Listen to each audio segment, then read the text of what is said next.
ऐसे सुअवसर का लाभ उठाएं। आइए कथा में प्रवेश करने से पूर्व भगवान का नाम लेंगे और तत्पश्चात कथा में प्रवेश करेंगे। बोलो गोविंद भगवान की जय हो, राधे रानी की जय हो।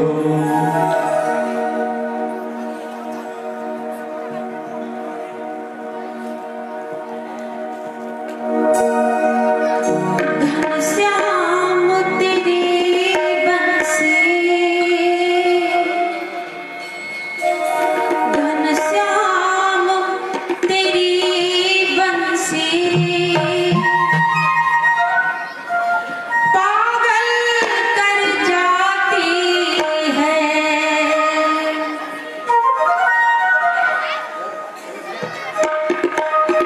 घनश्याम तेरी बंसी पागल कर जाती है। श्याम तेरी बंसी पागल कर जाती है।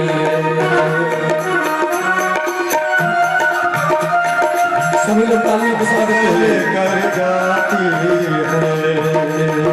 घनश्याम तेरी बंसी पागल कर जाती है। घनश्याम मेरी बंसी पागल कर जाती है। घनश्याम तेरी बंसी पागल कर जाती है।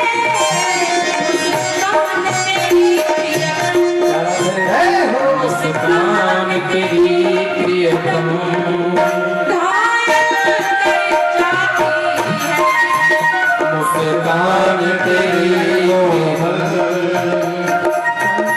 कर जाती है। तो घनश्याम तेरी मुरली पागल कर जाती है।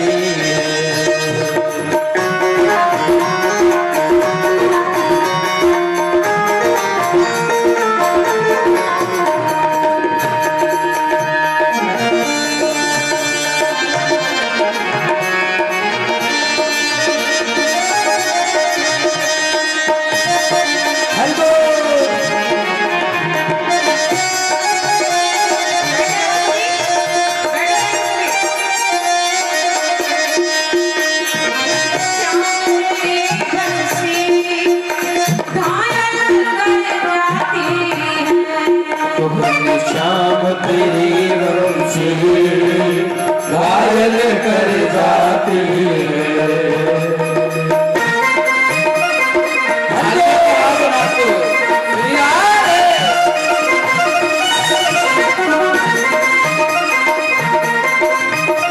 तो घनश्याम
कर जाती मोहे ये सोने की होती तो क्या कर जाती मोहन। सोने की होती तो क्या कर जाती मोहे ये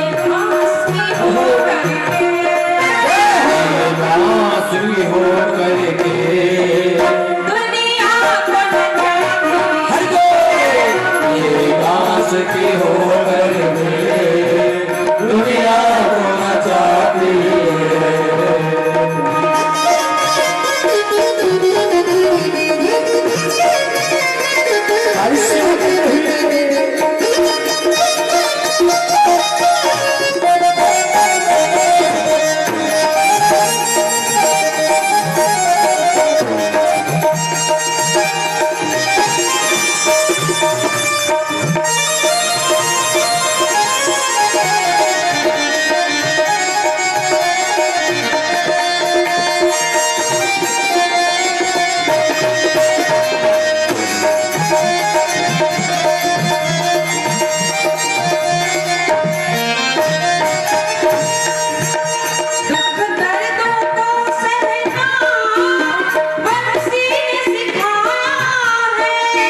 दुख दर्दों को सहना बंसी ने सिखाया है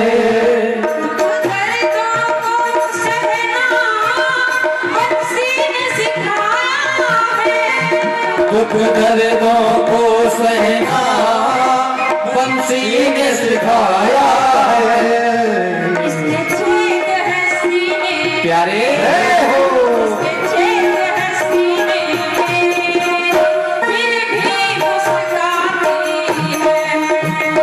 छेद है सीने में फिर भी मुस्काती है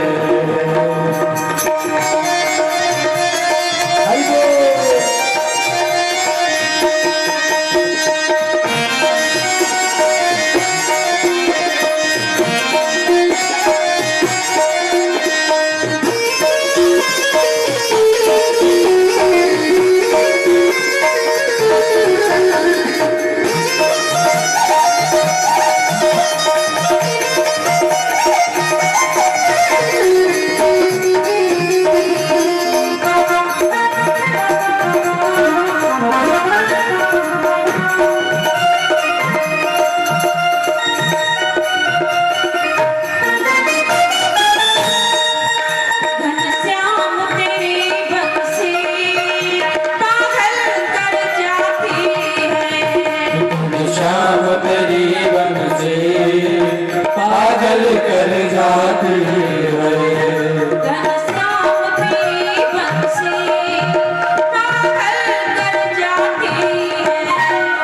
शाम तेरी बंसी पागल कर जाती है शाम तेरी बंसी पागल कर जाती है पागल कर जाती है पागल कर जाती है पागल कर जाती है पागल कर जाती है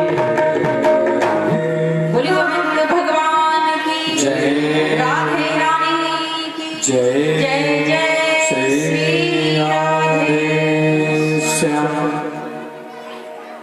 आइए मन को एकाग्र करते हुए चलते हैं ब्रज में, देखते हैं कन्हैया क्या कर रहा है। कृष्ण की नित्य नई नई लीलाएं ब्रजवासियों को प्रसन्नता प्रदान करती हैं। सभी शांति से बैठे रहेंगे, आपस में कोई वार्तालाप नहीं करेगा।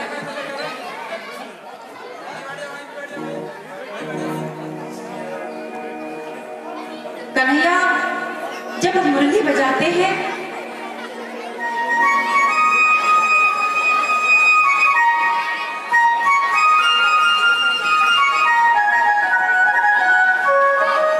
तो सभी गोपियां मंत्र मुग्ध हो जाया करती थी। उन सबके काम उल्टे सीधे होना शुरू हो जाते थे। जब कन्हैया की बंसी बंसी बजती थी। गौरव भैया तो बताते हैं श्री सुखदेव जी महाराज कि हे परीक्षित, एक गोपी भोजन बना रही है। गोपी भोजन बना रही है। एक रोटी चूल्हे पर है, एक सिक रही है और लकड़ी लगाने जा रही थी। तब तक होता क्या है कि कृष्ण की बंसी बज गई।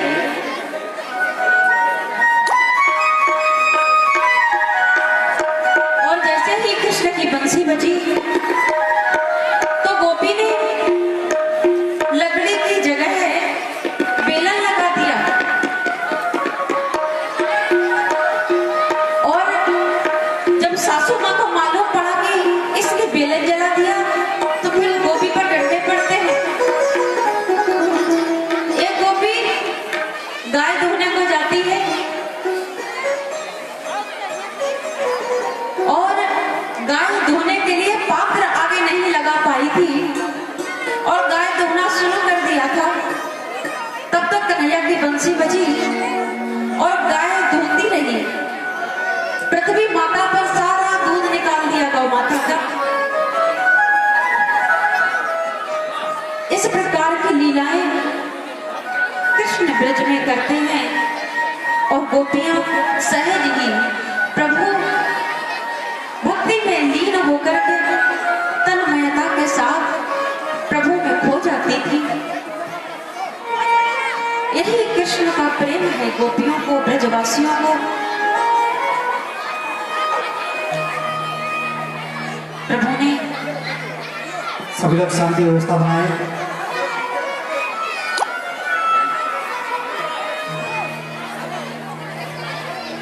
शोर शराबा कम करें, जिसको बैठना है शांति से बैठ जाए अपनी जगह।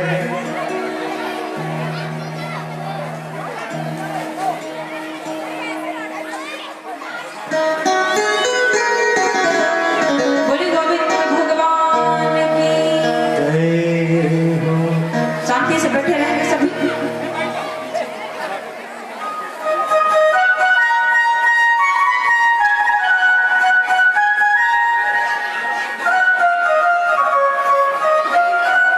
कंस के द्वारा कृष्ण को मारने के लिए अनेक राक्षस भेजे जाते हैं, लेकिन कृष्ण के द्वारा उन सभी राक्षसों का उद्धार होता है। सभी मृत्यु को प्राप्त हुए। उधर कंस को अब चैन नहीं पड़ रहा है। कंस क्षण क्षण अपनी मृत्यु अर्थात कृष्ण को याद कर रहा है। शांत हो जाइए सभी।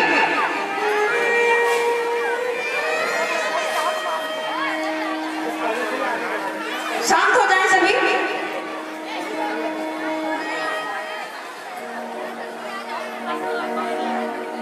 शांति व्यवस्था बनाए रखोगे तो अंतिम दिवस है। बाकी के लोग शांत हो जाएं। जो व्यवस्था कर रहे हैं कोई बात नहीं, बाकी के लोग शांत हो जाइए।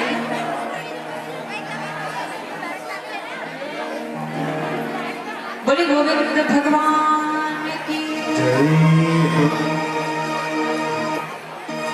कथा कौन कौन सुनने आया है? हाथ ऊपर करके बताओ। सभी? हाँ। बातें कौन कौन करने आए हैं? कोई नहीं?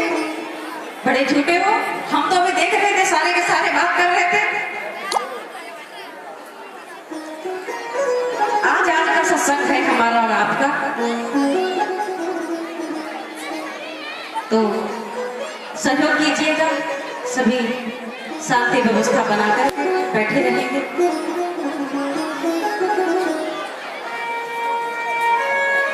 आइए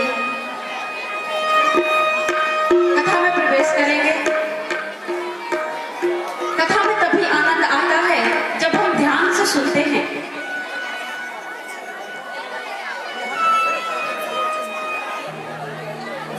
जब सुनेंगे नहीं तो कैसा आनंद। टेलीविजन लगा नहीं है, कान नहीं है जो भगवान की बात सुनकर के मन में हर्षोल्लास होगा, तो फिर श्रवण इंद्रियों को लगाते रहे कथा में और आनंद उठाते रहे प्रभु की कथा का। कंस हर क्षण कृष्ण को याद कर रहा है, सारी युक्ति करके हार जाता है कंस। अब तो कंस को सर्वत्र कृष्ण दिखाई देने लगे। भोजन की थाली आती है तो कृष्ण का दर्शन होता है। पहला गिलास जब तोड़ता है कंस तो उस गिलास में ऐसा प्रतीत होता है कि कृष्ण स्वयं अट्टहास करके हंसते हैं, कहते हैं मामा श्री भोजन कर लीजिए, क्योंकि आपके जीवन के बहुत थोड़े दिन शेष बचे हैं। जल का गिलास कंस के हाथ में आता है तो उस जल में कृष्ण की झांकी होती है, कृष्ण का दर्शन होता है। कंस के हाथ से जल का पात्र छूट जाता है, सोने जाता है तो बिस्तर पर कृष्ण का दर्शन हो रहा है।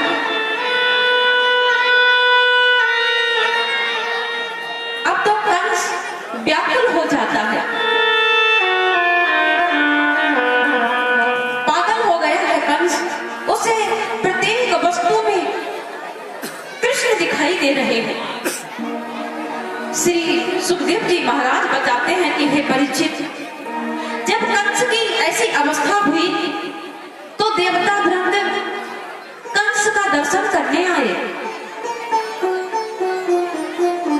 परीक्षित जी बड़े ही चतुर श्रेष्ठ श्रोता हैं, तत्काल ही प्रश्न कर दिया, हे गुरुदेव, दर्शन करने आए, कंस का दर्शन और देवता करने आए। कंस तो दुष्ट है, फिर उसका दर्शन कैसा? एक दुष्ट का दर्शन भला देवता क्यों करने आएंगे? श्री सुखदेव जी महाराज बताते हैं कि हे परीक्षित, मोह को प्राप्त मत हो जाना। कंस कृष्ण का ध्यान करते करते उसके रोम रोम में कृष्ण विराजमान हो गए थे। वह अपने आप को भी भूल चुका था। उसके हृदय में केवल और केवल कृष्ण का नाम ही शेष बचा था। बड़े बड़े साधकों को भी जो गति प्राप्त नहीं होती, बड़ी बड़ी साधना करने के पश्चात भी साधक भगवान में लीन नहीं हो पाता, लेकिन कंस भगवान से शत्रुता करके एक हो गया है। स्वयं को और भगवान को उसने एक बना लिया। ऐसी अवस्था जब कंस की हुई तो देवव्रत आकाश मार्ग में कंस का दर्शन करने आते हैं।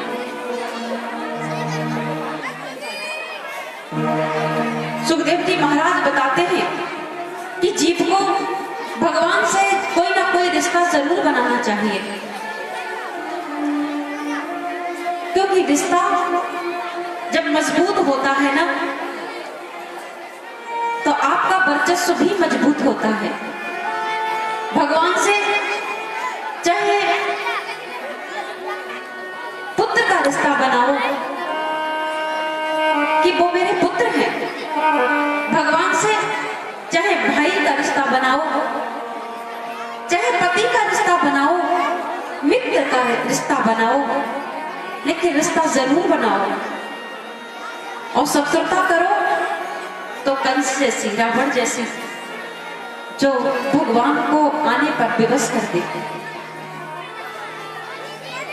कंस ने भी भगवान से रिश्ता बनाया था, कंस ने भगवान से शत्रुता का रिश्ता स्थान बनाया,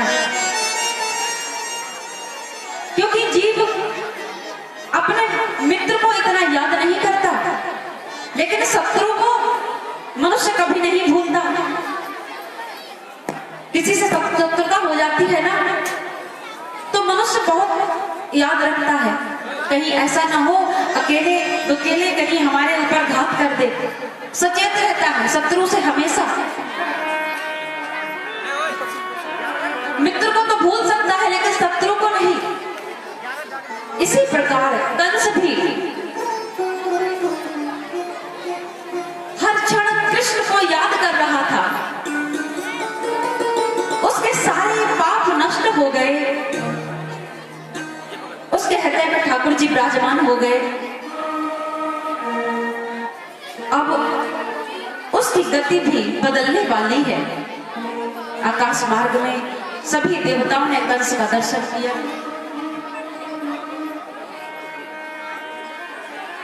और राज्यसभा में बैठा हुआ कंस, एक दिन देवर्षि नारद आते हैं, तो उन्होंने कंस से कहा कि महाराज आप तो बहुत उदास मालूम पड़ रहे हैं, क्या चिंता है आपको? कंस कहता है कि महाराज मैं अपने शत्रु कृष्ण को मारने के अनेक प्रयास किए, लेकिन सब विफल गए। मेरे बड़े बड़े योद्धा मारे गए। वो ना जाने कितना बड़ा मायावी है, और मुझे केवल इसी बात का दुख है। देवर्षि नारद कहते हैं कोई युक्ति से अपने यहां बुला करके उनके प्राणों का अंत कर दो, क्योंकि देवता बड़े चतुर हैं। वो चाहते हैं कि इस पापी का शीघ्र संहार हो। इस पृथ्वी से इस पापी का उद्धार होना ही श्रेष्ठ है। तो कंस अक्रूर जी को अपना रथ देकर के कृष्ण और बलराम को बुलाने भेजता है। यद्यपि अक्रूर जी ने समझाया कि अभी महाराज राज्य कर लो, क्योंकि मथुरा में भी कृष्ण को सभी प्रेम करते थे, कृष्ण की लीलाएं सुनते थे। कंस के अत्याचारों से तो सभी दुखी थे, लेकिन अक्रूर जी को फटकार लगाता है कंस कि यदि तुम कृष्ण को बुलाने नहीं जाओगे तो हम तुमको राजदंड से प्रताड़ित करेंगे। राज आज्ञा शिरोधार्य कर अक्रूर जी कृष्ण और बलराम को लेने के लिए वृंदावन जाते हैं, और मन ही मन भगवान का ध्यान कर रहे हैं, विचार करते हैं कि हे भगवान मुझे क्षमा कर देना, आपको इस धराधाम पर आए हुए इतना समय हो गया और मैं अभागा आपका दर्शन नहीं कर पाया। आज आ भी रहा हूं तो आपके शत्रु की तरफ से उसका दूत बन के आ रहा हूं, जो प्रपंच और षड्यंत्र का साक्षात घर है, उस नीच के कहने से आ रहा हूं। प्रभु मुझे क्षमा कर देना। मन में ऐसी विचार करते हुए अक्रूर जी नंद बाबा के घर पहुंचे। जिस प्रकार से गंगा और यमुना मिलती हैं, ठीक उसी प्रकार नंद बाबा ने अक्रूर जी का स्वागत किया। आतिथ्य सत्कार कर भोजन इत्यादि होने के पश्चात अक्रूर जी से आने का कारण पूछा कि अक्रूर जी बहुत समय के बाद आप आए हैं, बहुत अच्छा किया। तो अक्रूर जी कहते हैं कि हाँ आए तो हैं, लेकिन कहते नहीं बन रहा। हम आपसे कुछ कुछ मांगने आए हैं। तो सारा वृतांत बताया कि कंस ने अपना रथ देकर के मथुरा में कृष्ण और बलराम को बुलवाया है। आप कृष्ण और बलराम को सुबह मेरे साथ विदा कर दीजिएगा, नहीं तो कंस बड़ा दुष्ट है, उसके प्रकोप को पूरे ब्रज को भोगना पड़ेगा। यदि कृष्ण और बलराम नहीं जाते हैं तो सारे ब्रज को न जाने क्या क्या यातनाएं देगा कंस। वह तो नीच है ना। जैसे ही नंद बाबा ने ये बात सुनी, मानो हृदय पर वज्राघात हो गया हो।